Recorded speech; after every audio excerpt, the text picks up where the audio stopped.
Students, आज हम लोग 12th क्लास के लिए एटॉमिक स्ट्रक्चर टॉपिक पर डिस्कशन करेंगे। एटॉमिक स्ट्रक्चर बहुत ही इम्पॉर्टेंट टॉपिक है किसी भी एग्जामिनेशंस के लिए, बोर्ड एग्जामिनेशंस के लिए, कम्पिटिटिव एग्जामिनेशंस के लिए, जैसे कि UP board, Bihar board, CBSE, ICSE, फिर कम्पिटिटिव एग्जामिनेशंस नीट, जेई, सबके लिए बहुत इम्पॉर्टेंट है। इससे एक या दो क्वेश्चन कम्पिटिटिव एग्जामिनेशन में हर हाल में पूछा जाता है और थोड़ा सा अगर कायदे से समझ कर अगर इसकी स्टडी कर ली जाए तो क्वेश्चन भी आसानी से सॉल्व हो जाते हैं। एटॉमिक स्ट्रक्चर में अगर हम ध्यान दें तो सबसे पहले 1803 सबसे पहले जॉन डाल्टन का एटॉमिक मॉडल आया, जिसमें ये बताया गया था कि एटम को कभी भी हम बांट नहीं सकते,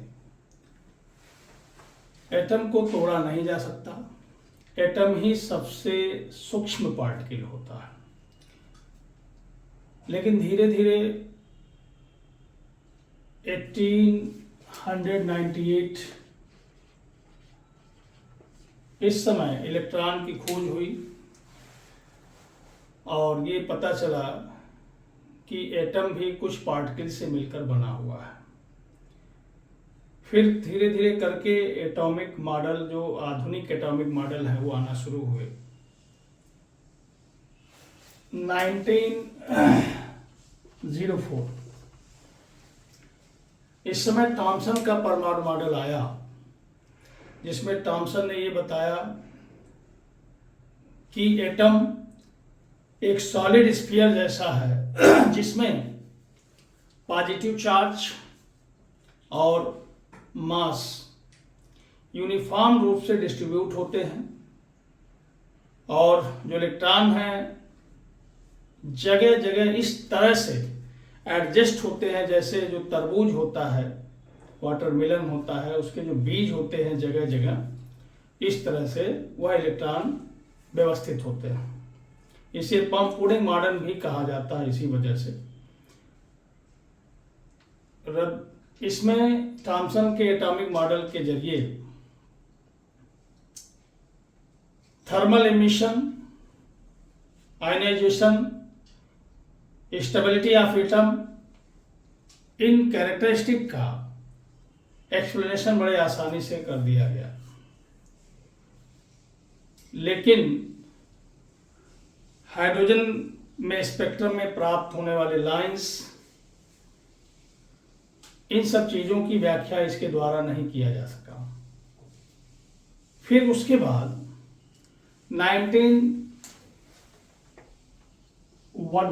1911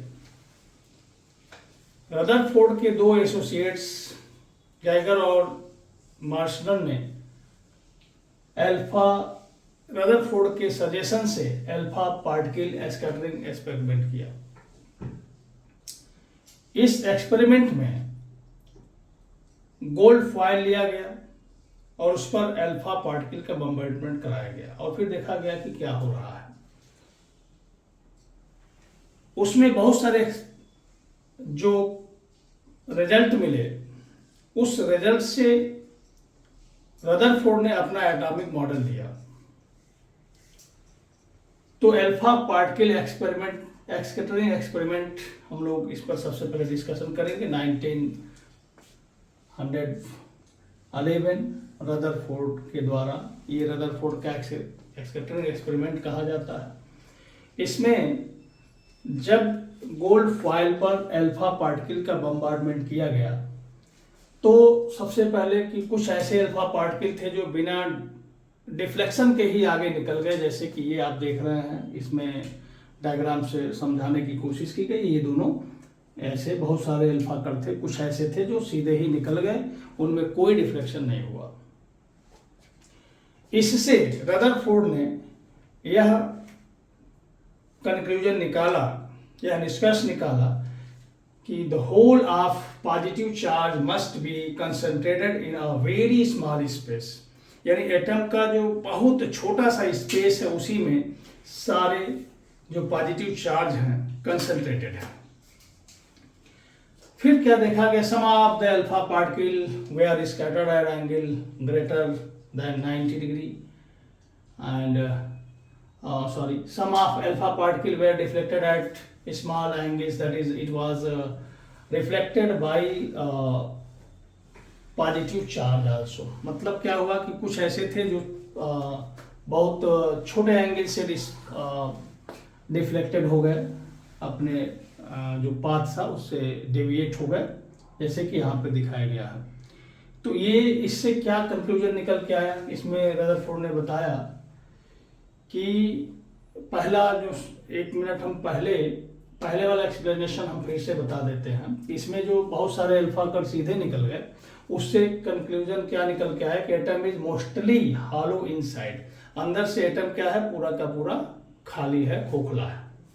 दूसरे कुछ अल्फा कण जो न्यून कोणों से विचलित हो गए, छोटे कोणों से विचलित हो गए, उससे निष्कर्ष ये निकला कि जो एटम का पॉजिटिव चार्ज है वो एक छोटे से एरिया में कंसंट्रेटेड है।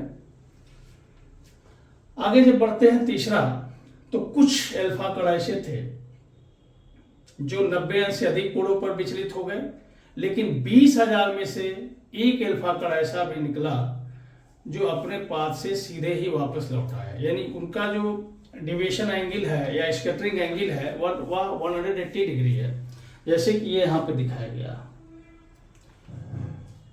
तो इससे क्या रिजल्ट निकल के आया, Rutherford concluded that positive charge in the atom concentrated in a extremely small space at the centre of the atom.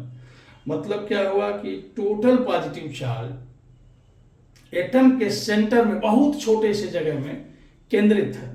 इस छोटे से जगह को हम न्यूक्लियस कहते हैं। इस तरह से रदरफोर्ड द्वारा न्यूक्लियस की खोज की गई। कुछ खास चीजें जो बहुत जरूरी हैं वो है एक स्कैटरिंग एंगल, ये स्कैटरिंग एंगल थीटा, और thickness of the gold foil अगर टी है तो ऐसे केस में the number of the scattering alpha particle N को स्कैटरिंग अल्फा पार्टिकल का ये नंबर है, n is proportional to 1/sin to the power 4 θ/2, और थीटा क्या स्कैटरिंग एंगल है। एक रिलेशन ये है जो डेविएशन एंगल से है या स्कैटरिंग एंगल से, और दूसरा है थिकनेस और ये number of scattered alpha particle, इनका जो रेशियो है वो हमेशा कांस्टेंट मिलता है, दैट इज n1/n2 = t1/t2। और ये n और थीटा के बीच में ग्राफ अगर हम देखें तो इस तरह से हमें ग्राफ मिल जाता है।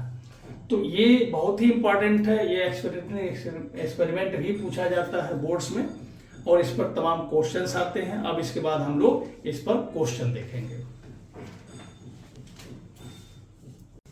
अब इसके बाद हम लोग एक ऐसा क्वेश्चन, एक ऐसा आर्टिकल कर रहा है, ये भी क्वेश्चन बहुत इंपॉर्टेंट है। इस पर क्वेश्चन जो आते हैं, estimation of the size of nucleus या फिर estimation of distance of closest approach.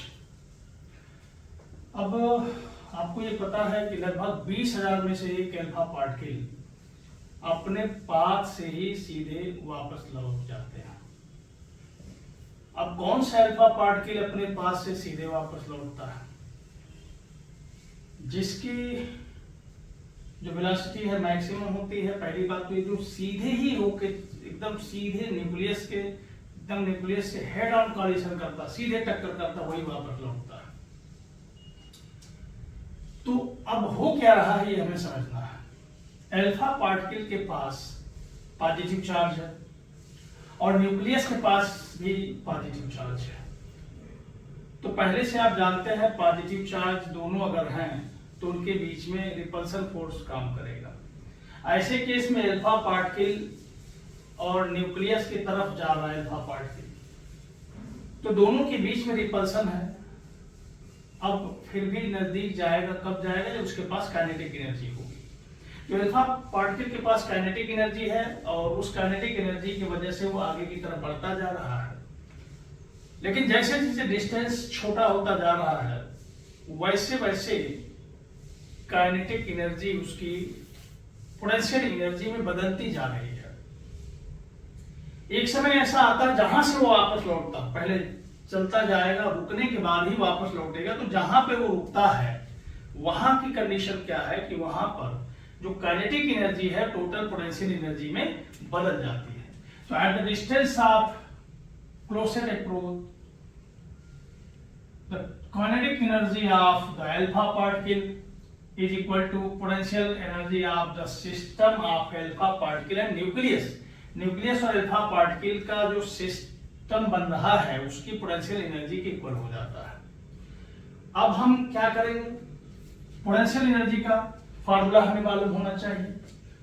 अगर आपको पता है कि Q1 Q2 एक सिस्टम बनाते हैं, जो एक इलेक्ट्रिक सिस्टम बना रहा है, Q1 Q2 दो चार्ज हैं, इनके बीच का डिस्टेंस स्मॉल r है, तो इस सिस्टम की पोटेंशियल एनर्जी होती है 1/4 pi epsilon not Q1 Q2 upon r। एक बात हमेशा याद रखें कि पोटेंशियल एनर्जी हमेशा सिस्टम की होती है, किसी सिंगल पार्टिकल की नहीं होती है। अब यहां देखा जाए तो Q1 के जगह पे क्या है, ये Q1 के जगह पे अल्फा पार्टिकल है और Q2 के जगह पे क्या है, न्यूक्लियस है जिस पर प्लस चार्ज है। अब Q1 की वैल्यू कितनी होगी, Q1 की वैल्यू कितनी है, अल्फा पार्टिकल का जो चार्ज होता है 2 इलेक्ट्रॉन के या 2 प्रोटॉन के चार्ज के बराबर होता है। और ये देखिए आप, न्यूक्लियस में चार्ज है प्रोटॉन का और number of proton is equal to होता है atomic number. Atomic number Z है तो number of proton is equal to Z होगा और एक प्रोटॉन पे चार्ज E है तो Q2 की जो वैल्यू है वो हो जाती है Ze। तो इस तरह से जरा ध्यान दीजिए, सबसे पहले क्या होगा 1/4 pi epsilon not into Q1 Q2। Q1 की वैल्यू है 2E और Q2 की वैल्यू है Ze अपॉन ये जो सिस्टम है उसमें जो चार्जेज हैं पार्टिकल्स हैं उनके बीच का डिस्टेंस r। यहां पर जो सिस्टम बना, यहां पर है अल्फा पार्टिकल, यहां पर है न्यूक्लियस, उनके बीच का जो डिस्टेंस है वही डिस्टेंस ऑफ क्लोजेस्ट अप्रोच है, वही या तो फिर रेडियस ऑफ द न्यूक्लियस है, वह हम यहां पर लिख लेते हैं r0 और ये है k। अब ऐसे केस में r0 की वैल्यू अगर हम फाइंड करना चाहें तब क्या होगा 1/4 pi epsilon not and 2Ze square upon capital K, जहां capital K kinetic energy of alpha particle है। अब अगर हम ये मान लें अल्फा पार्टिकल का जो मास है वो m है और वेलोसिटी v है, तो ऐसे केस में kinetic energy capital K is equal to क्या हो जाएगा, half mv square. Therefore r0 is equal to 1/4 pi epsilon naught 2Ze square upon 1/2 mv square. अब सारी वैल्यू हम इसमें पुटअप कर देते हैं। m भी हमें मालूम है, z भी हमें मालूम है, गोल्ड फॉइल के लिए z की वैल्यू 79 हो जाएगा, e की वैल्यू हमें मालूम है, v की वैल्यू आप देख लो सबकी वैल्यू मालूम है। 1/4 पाई एप्सिलॉन नॉट की जो वैल्यू है वो है 9 × 10⁻⁹। इसके बाद z का मान यहाँ पे गोल्ड फॉइल है 79, e की वैल्यू है 1.6 × 10⁻⁹, v की वैल्यू है 2 × 10⁻7 मीटर पर सेकेंड। ठीक है भाई, इस तरह से m की वैल्यू है ये आपका 2 जो प्रोटॉन होते हैं उनके मास का 4 टाइम। ठीक है, तो ये वैल्यू रख दिया जाए और सॉल्व कर दिया जाए तो r की वैल्यू आ जाती है r0 is equal to 1.74 × 10⁻14 metre. अब इसको नियर अबाउट हम लोग मान लेते हैं 10⁻15 मीटर, या इसको हम एक फर्मी कह लेते हैं। ठीक है, तो इस तरह से न्यूक्लियस के साइज को अल्फा स्कैटरिंग के एक्सपेरिमेंट के जरिए हम फाइंड कर सकते हैं और इस पर क्वेश्चन भी खूब पूछे जाते हैं।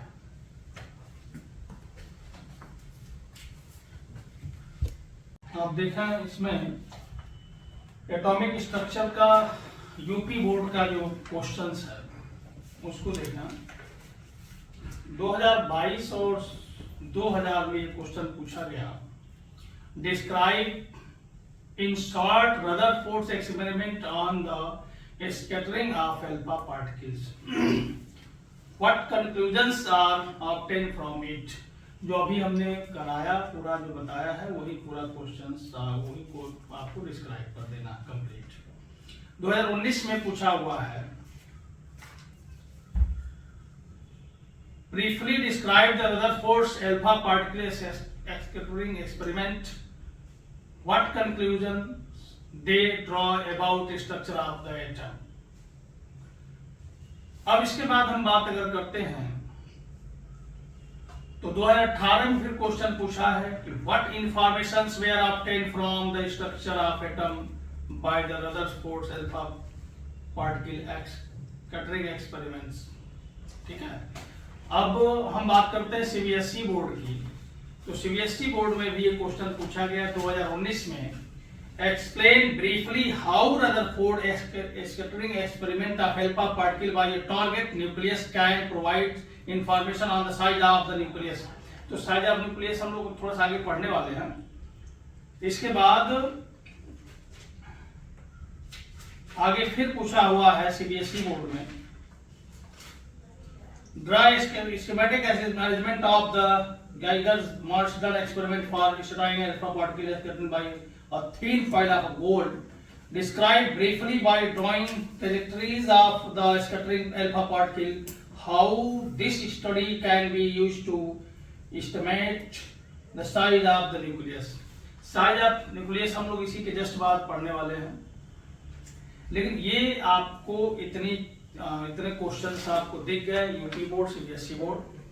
अब इसके बाद हम बात करेंगे, आप देखिए इसमें जे का क्वेश्चन जो पूछा गया है स्कैटरिंग एक्सपेरिमेंट पर, इसमें कह रहा था कि root D1 and root D2 are the impact parameters corresponding to scattering angles 60 degree and 90 degree respectively when an alpha particle is approaching a gold nucleus for D1 is equal to x D2 the value of x will be। ये आपका दिया गया है option. ये question JEE में 2022 में पूछा गया। तो अल्फा पार्टिकल स्कैटरिंग एक्सपेरिमेंट पर आधारित क्वेश्चन है। अब इसमें थोड़ा सा हमें जानना है इम्पैक्ट पैरामीटर के विषय में।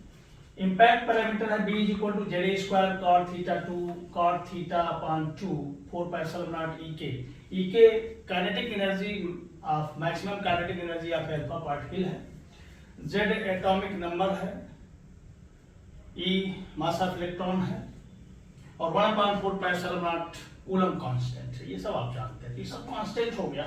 तो b is proportional to cot theta by 2 and b1 upon b2 can be written as cos theta 1 upon 2 upon cot theta 2 upon 2। अब हमें ये जानना है कि ये इम्पैक्ट पैरामीटर क्या है।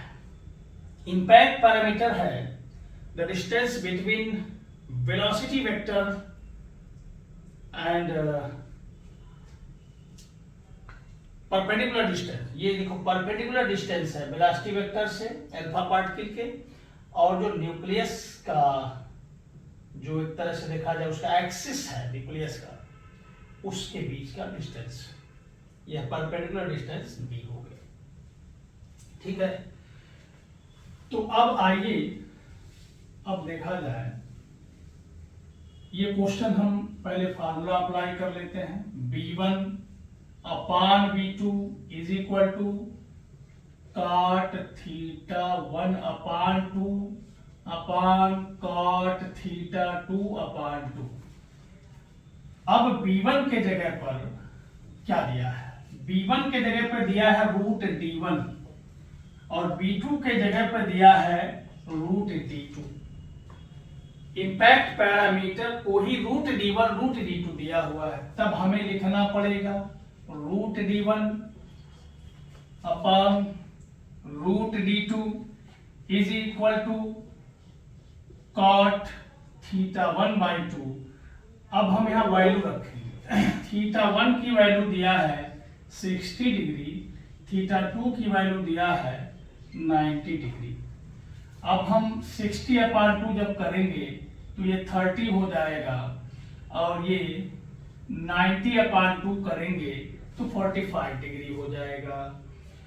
अब ये बन गया √d1 की वैल्यू हम यहाँ रख देंगे x(d2) और नीचे भी क्या है d2 is equal to cot 30 की वैल्यू है √3, cot 45 की डिग्री है वैल्यू है 1। d2 से d2 कैंसिल होगा तो हमें मिलेगा √x is equal to √3, therefore x is equal to 3। इस तरह से ये जेईई मेन का जेईई मेन का जो क्वेश्चन है वो आपका सॉल्व हुआ और x की वैल्यू निकल के आ गई 3। ठीक है। अब इसके बाद और भी क्वेश्चन हम दिखाते हैं जो नीट में पूछे जा चुके हैं। इसको देखा जाए, नीट का जो क्वेश्चन है इसमें दे रहा है कि इन द गाइडर Marsden experiment in case of head on collision the impact parameter should be. Head on collision के लिए इम्पैक्ट पैरामीटर कितना होना चाहिए? आप यहाँ पे देखें, सबसे पहले ये सीधा ही क्वेश्चन है, और जेईई ये नीट वाला जो क्वेश्चन है इसके लिए हम ऑप्शन अगर बना दें तो ऑप्शन ए दिया हुआ है मैक्सिमम, ए की वैल्यू दिया हुआ है मैक्सिमम, बी है इसमें मिनिमम, सी है इनफाइनाइट। ठीक है, और डी दे रहा है 0। तो फॉर हेड ऑन कैलकुलेशन देखिए यहाँ पे लिखा हुआ है, अगर ये भी 0 हो जाए तो यह जो लाइन है यहाँ चली आए, तब ये जाएगा फिर वापस हो जाएगा, तब हेड ऑन कॉलिशन हो जाएगा। तो हेड ऑन कॉलिशन के लिए बी 0 होना चाहिए, यानी ये आपका आंसर हो गया। तो इस तरह से नीट में भी, जेईई में भी और बोर्ड में भी, सब में इस पर क्वेश्चन बनते हैं।